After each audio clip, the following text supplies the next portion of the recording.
Ladies and gentlemen, in just a moment we are going to start the funeral services for Charlene P. Salzman.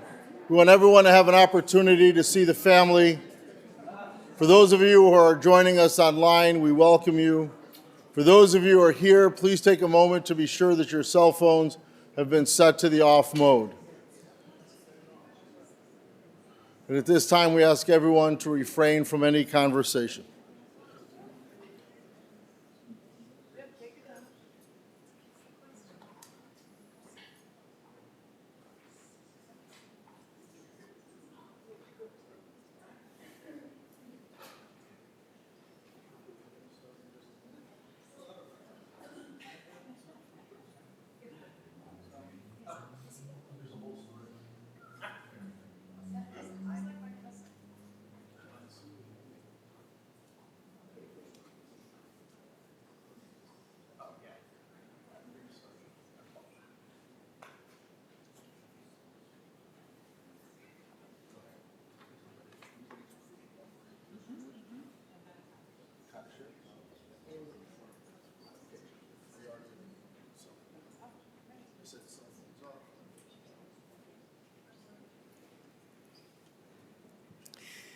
So when we knew this was coming, we have a family full of rabbis, and so we said, well, we'll do the funeral. Well, Micah then has to come forward. There you go. There you go.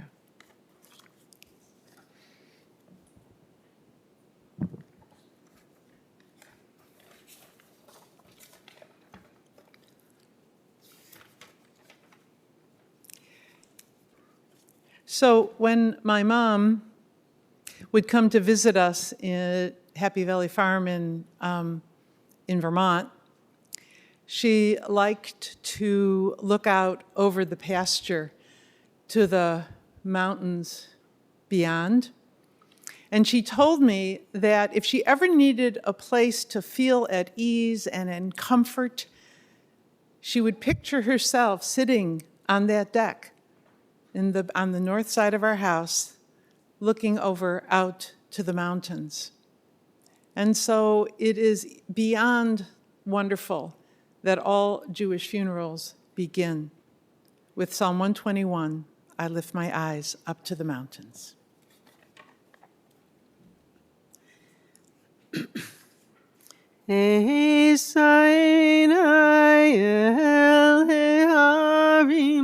Me'ayin yavo Ezri, Esayin el harim. Me'ayin yavo Ezri, Ezri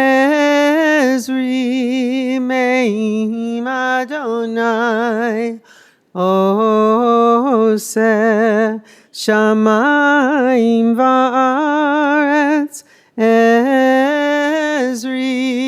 me'im Adonai, Oseh Shamayim va'aretz.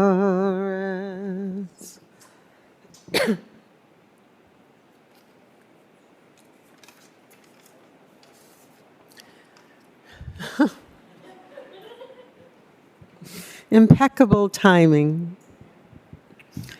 Thank you for being here. Some of you, you're from all of our walks of life, and my sisters and I are happy to have you come and have memories of our mother with us.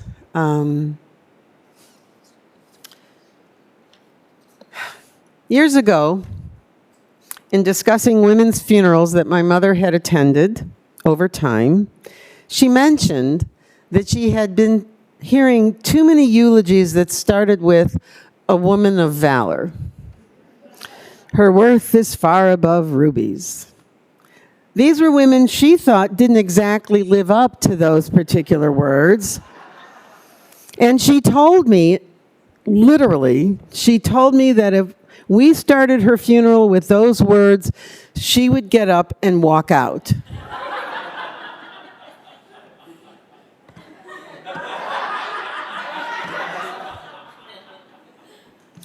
That may have been the only promise my mother didn't keep. I can't begin to sum up Charlene's life. So many of you who are here today knew her and knew what kind of woman she was.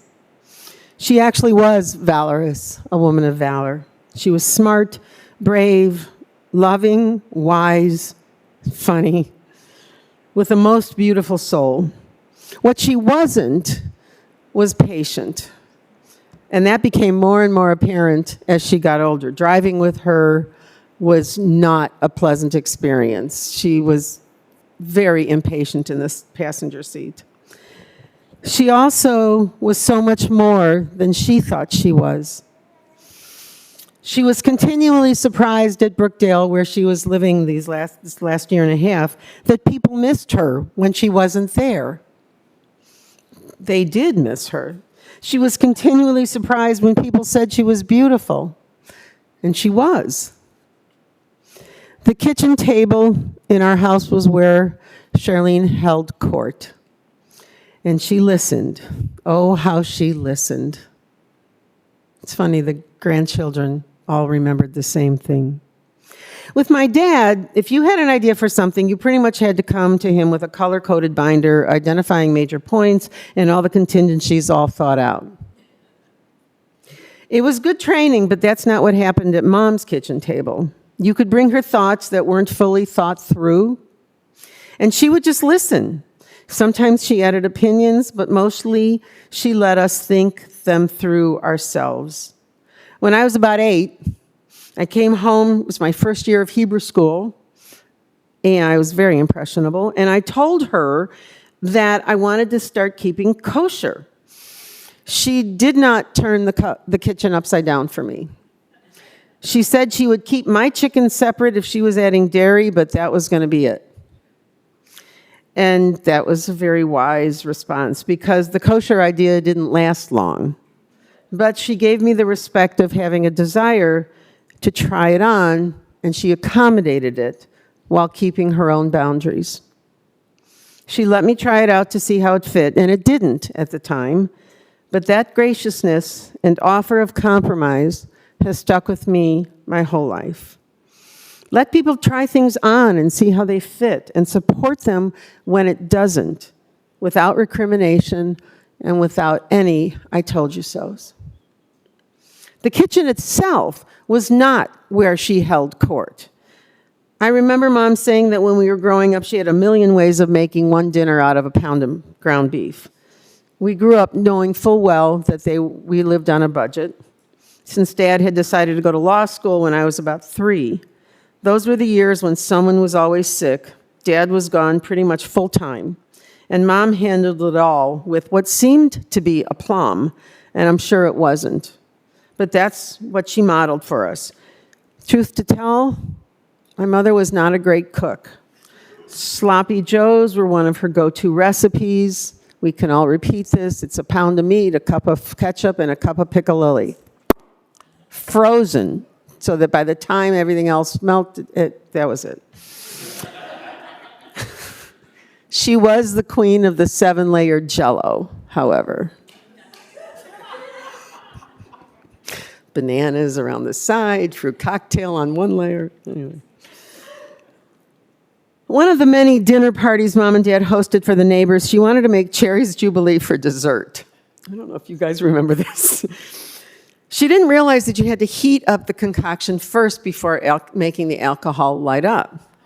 So she kept adding alcohol until the sheer quantity of it made it light. There were always leftovers, so the next morning my sisters and I came down to the fridge and saw Cherry's Jubilee in the fridge. And we tried some, and there was enough alcohol in there to kill a cow. But we didn't know any better. I learned how to take care of Mom when she was modeling what she did with her own parents. Lately, she kept thanking me for even doing the minor things for her, and I kept reminding her that this is what she did for Grandma and Grandpa. So, of course, I was doing the same. Until just a few months ago, she came to every holiday and Shabbat dinner at our table. She met our friends.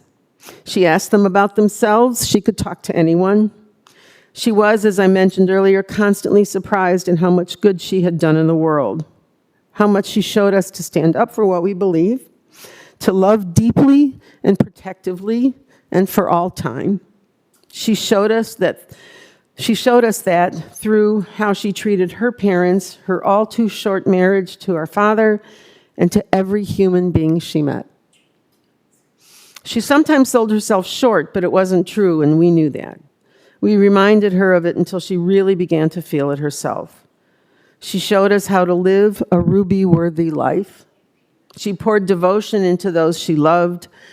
Charlene made you feel safe. Charlene made you feel like you really could do anything. Mom's Judaism was a constant joy in the natural world. She loved gardens. She loved sunsets, as did her dear soul sister Rainey. And she would call me if there was a particularly beautiful sunset. Years ago, Dad was at a conference in Reno, and I met Mom there. I was living in Los Angeles at the time, and we took a drive through the Tuolumne Pass. It was the last weekend that the pass was open. We came around a curve and saw a perfect grove of glorious yellow aspens. We pulled over to marvel at it, and no lie, we applauded. Well done, God. We invented a word I still use, opportunity. It was an opportunity to say, ooh. I'm probably not mentioning all the wonderful things about my mother, but that doesn't matter. You knew her, and you know.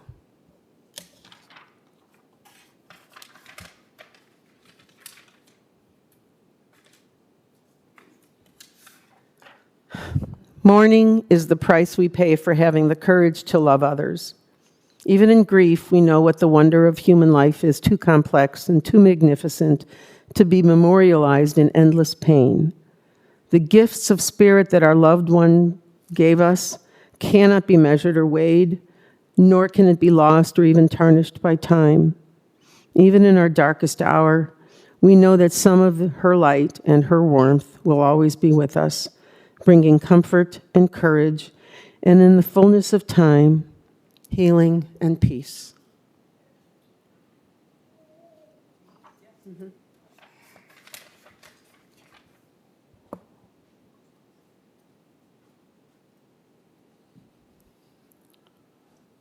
Oh.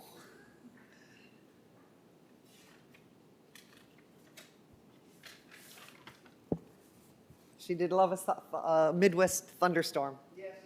Love those Midwest thunderstorms. I can't see. I'm sorry. This is really hard.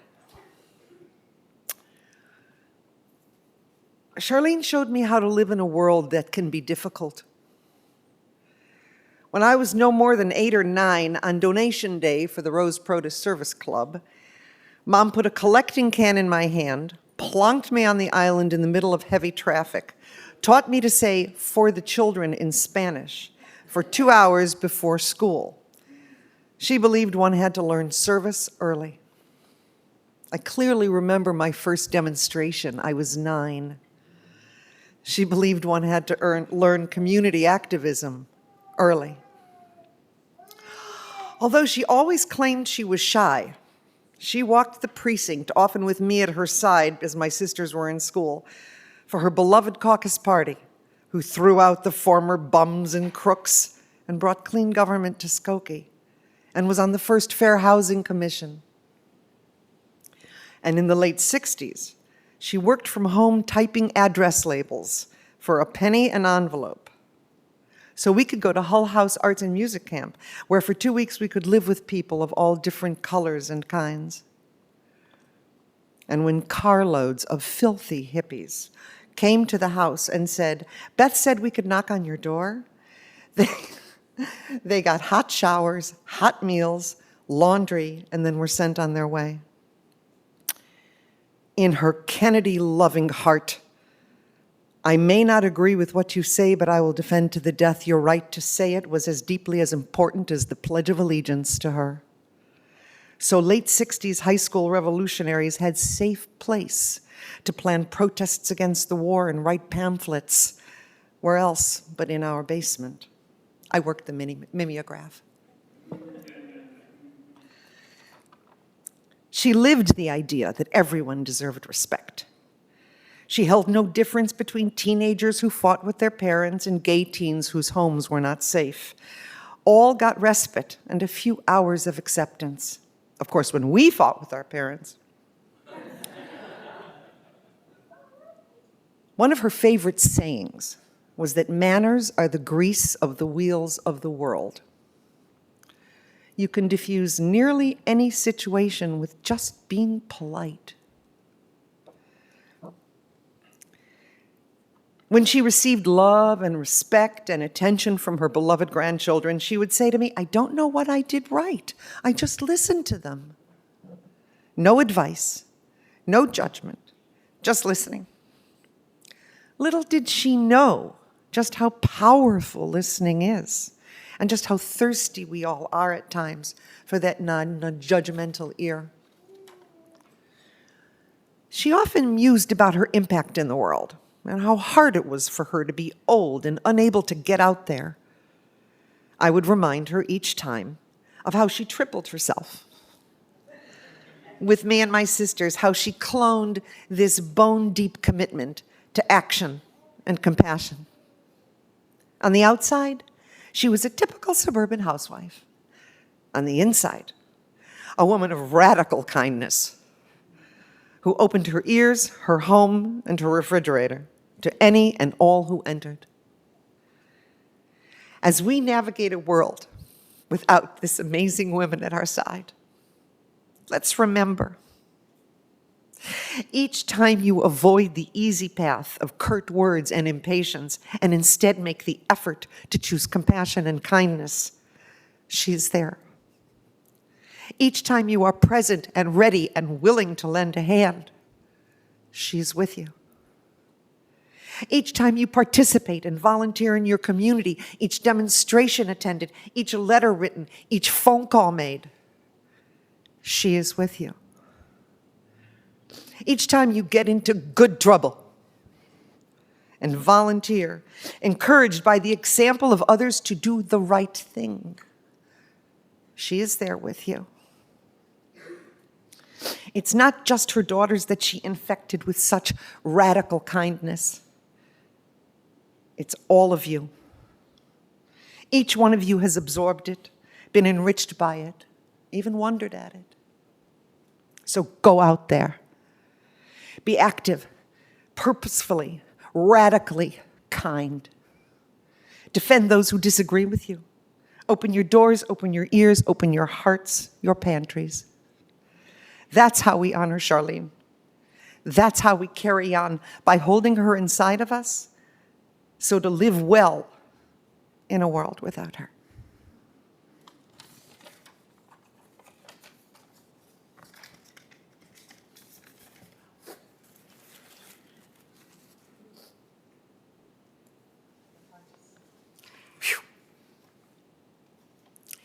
I live in a family where we constantly are humbled by each other and with each other. So blessed. Marge Piercy.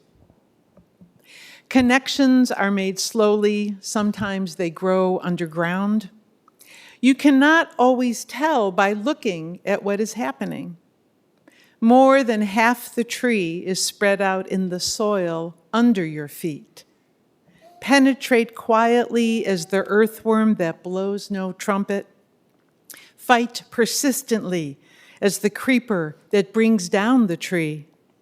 Spread like the squash plant that overruns the garden. Gnaw in the dark and use the sun to make sugar. Weave real connections, create real nodes, build real houses. Live a life you can endure. Make love that is loving.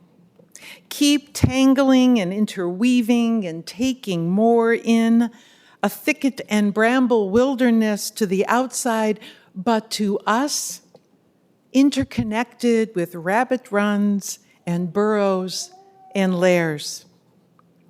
Live as if you liked yourself, and it may happen. reach out, keep reaching out, keep bringing in. This is how we are going to live for a long time. Not always. For every gardener knows that after the digging, after the planting, after the long season of tending and growth, the harvest comes. Char had 2 pieces of advice for a successful marriage or any relationship. Number 1, never go to bed angry. And number 2, that relationships are not 50-50, but 60-40, but that you get to switch who was the 60 and who was the 40. Her wisdom remains in this truth. Her clarity about how to cultivate relationships is simple and yet profound. The liquidity of relationship, the dance of allowing another to step forward and then you step back, creating the environment for all to thrive.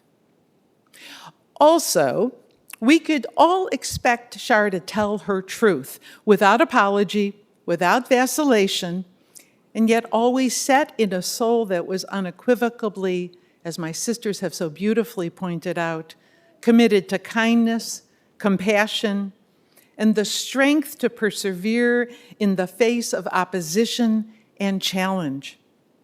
Our children could experience her deep love that was embedded in clarity of morality and ethics. Growing up, scarred by the childhood teasing that she was subjected to by her sister and cousin, Char was passionate about never allowing teasing to be part of her world. And this, my children, is where I got this rule for our home. She knew that words were real and they could hurt as well as nurture. This difficulty of her childhood resulted in a woman who was highly sensitive to causing another pain, an aversion to cruelty, and a focus on cultivating a sense of safety and love. My mother's hands were always cool and soft. There was nothing as comforting than to feel her fingers upon my forehead, cooling the heat of a fever, or reaching out in comfort that had the ability to dispel my dis-ease. It was her basic instinct to reach out and create space for healing. She could not help herself, but to be a place of safety and acceptance, which didn't mean, as I say, not speaking her mind, but none of us ever felt that she was discounting us as human beings. Over the last few years, she was so dismayed on a gut level of what was happening to our world. The idealism of her youth, her intrinsic victory garden of the war years, fed her passion for the importance for each of us to change the world for the better. She taught, you may not be able to affect the national conversation, but don't forget to vote. But we all have a great power to help the community know where to put a stop sign. That so much of our society now seems to be grounded in cruelty for those less fortunate repulsed her. She had no hesitancy. Again, we didn't check with each other what we were all going to say, so this is fabulous how this works. She had no hesitancy to engage in public acts of protest, from civil rights during her college years to the buggy brigade that let the village know in no uncertain term that our neighborhood streets needed to be one-way traffic. She lived and breathed the optimism that we as citizens could change the world. Charlene was the most intellectually curious person I have ever known, with a hunger and eager delight for what she could learn next. With a lifelong subscription to National Geographic and an early founding member of the Chicago Botanical Gardens, she had an endless aspiration to learn more about what it meant to be a human in relationship to the natural world. A visit to the gardens, as Anita pointed out, was one long ooh and ah extending her arm to embrace the beauty, the design, the breadth of the vista. And even with decades of experience of cruising its paths, she never lost her awe of color and shape and in-your-face beauty. What I loved about my mom was her embodiment, without any ego, in full humility, of her importance in the world, and as an extension, ours. She modeled for us the lived sense that each one of us counts. She did not believe in God. She believed and lived the integrity of relationship. We are all here because in one way or another, Charlene made us feel loved. May we all carry that forward to imbibe in our relationships the optimism and the belief that goodness and kindness can and must prevail. She would want nothing else. Carmel?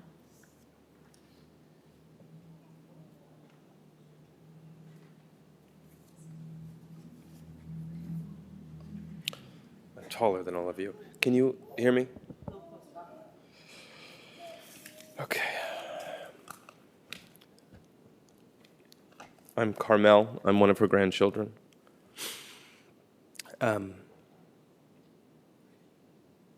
I called my grandmother recently with a thought. "You're gonna die," I said. "Yeah," she said. "I think your funeral counts as a family event, right?" "Uh-huh. We have a talent show at family events." "You want to do a talent show at my funeral?" "Well, I wanted to check with you first."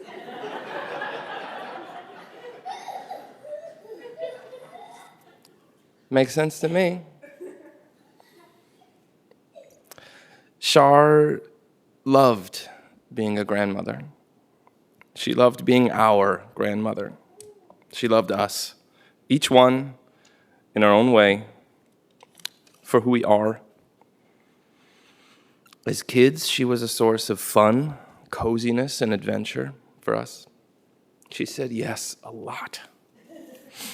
We flew, often as unaccompanied minors, to visit her. She had memberships to every museum in the city. And she took each of us to our favorite. She said yes a lot. She took each of us to Disney World. She gave us too much ice cream.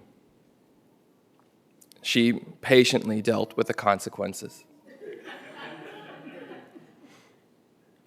As teenagers and young adults, we always had a listening ear in Char, especially when we wanted to complain about our parents.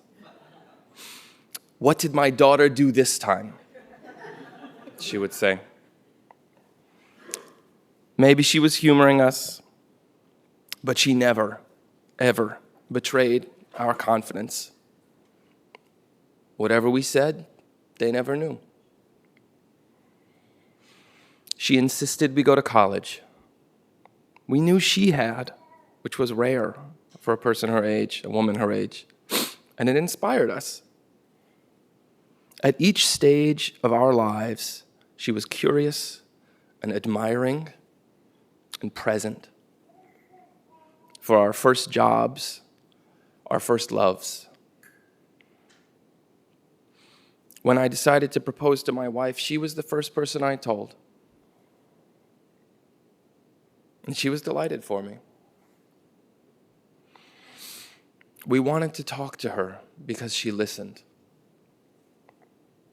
She was fully herself and gently showed us how.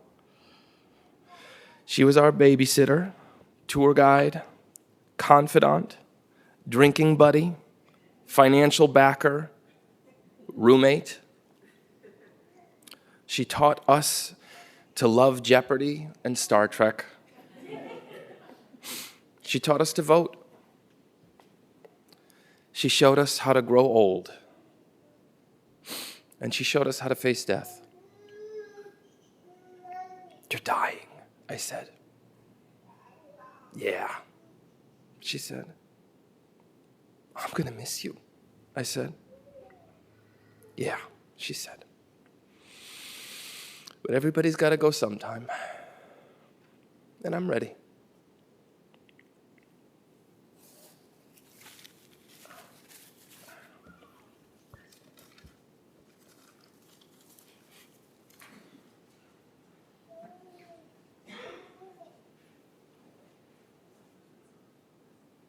What is this, Anita? Ann?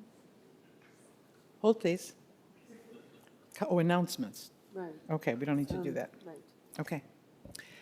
So there is, in Jewish funerals, there is a piece of liturgy that we sing that's actually in Aramaic. It's not in Hebrew. That's how old it is. El Male. And it is the heartfelt request that says, we've done the best to take care of our beloved, and now, God, it's up to you. Take care of her on the wings of Shekhinah, and we're relying. So this is the giving up of responsibility, of handing it over to the spirit world. So I'm going to chant it in the Aramaic, but what I'm saying is, exalted, compassionate God, grant infinite rest in your sheltering presence among the holy and pure in the soul of, and then I will say my mother's name in Hebrew, who is gone to her eternal home. Merciful one, we ask that our loved one find perfect peace in your eternal embrace, and may her soul be bound up in the bond of life. May she rest in peace. And then I will say, and let us say, Amen. It is the custom to stand if you are able in this moment, and then we will follow that with saying the mourner's Kaddish.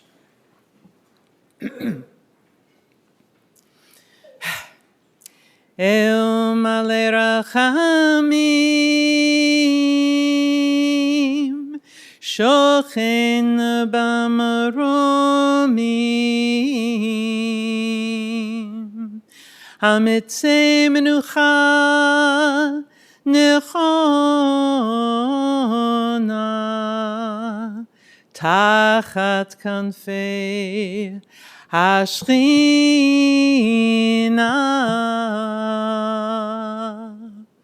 B'mahalot Kedoshim Utronim,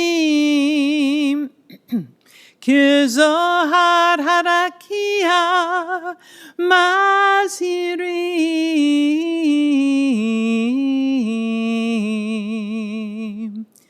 Et Nishmat Chasha Bat Beryl v'Moshe, Shehalakha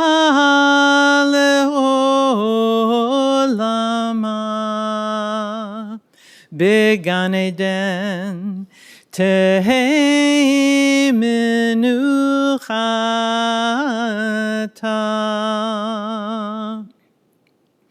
Ana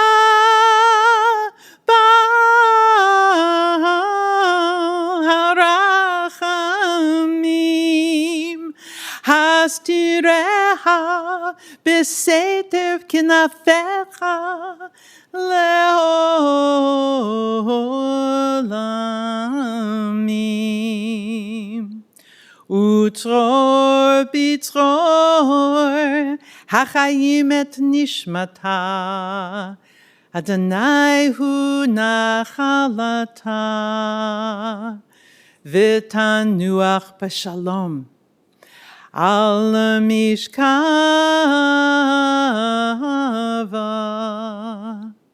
V'nomar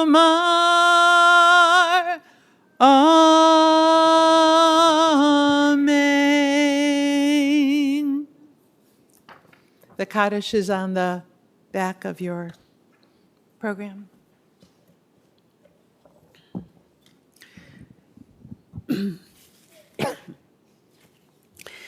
Yitkadal v'yitkadash shemei Rabbah. Bi'alma divra chirutei v'yamlich malchutei. בחייכון וביומייכון ובחיי דכל בית ישראל, בעגלה ובזמן קריב ואמרו אמן. יהי שמי רבה מבורך לעולם ולעולמי עלמיה, יתברך וישתבח ויתפאר ויתרומם ויתנשא ויתהדר ויתעלה ויתהלל שמי דקודשה בריחו לעילם מן כל ברכתה ושירתה תושבחתה ונחמתה דאמירן בעלמה ואמרו יהי שלמה רבה מן שמיה וחיים עלינו ועל כל ישראל ואמרו אמן. עושה שלום במרמיו, הוא יעשה שלום עלינו ועל כל ישראל וכל יושבי תבל ואמרו אמן.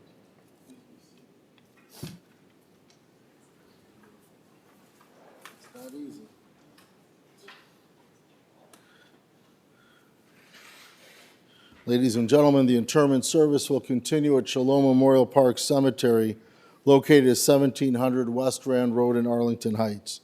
The family will be together at the Silvert residence. That information you can find on the service folder with the Shiva times, Minyanim. Please note dietary laws are observed at the residence. Memorial contributions to Planned Parenthood Federation of America or the Chicago Botanic Garden. For those of you who are joining us via online, all that information can be found on the funeral home's website. For those of you who will be driving in the funeral procession, the procession will be forming in our parking lot. Please obtain an orange safety funeral sticker to place on the right-hand side of your windshield. Have your bright lights and hazard lights on at all times. For additional measures of safety, we will be providing a car in the back of the procession to hopefully keep other cars from entering the procession. Please use your horn liberally as you're going through the intersections. Please do not speak or text on your cellular phone while driving to a cemetery. At this time, I'd like to invite everyone to please rise and stand in place as we ask everyone in the first row, other than the mourners, to serve as pallbearers and to escort the casket of Charlene P. Salzman from the chapel along with her family, and then we'll set up the procession in the parking lot.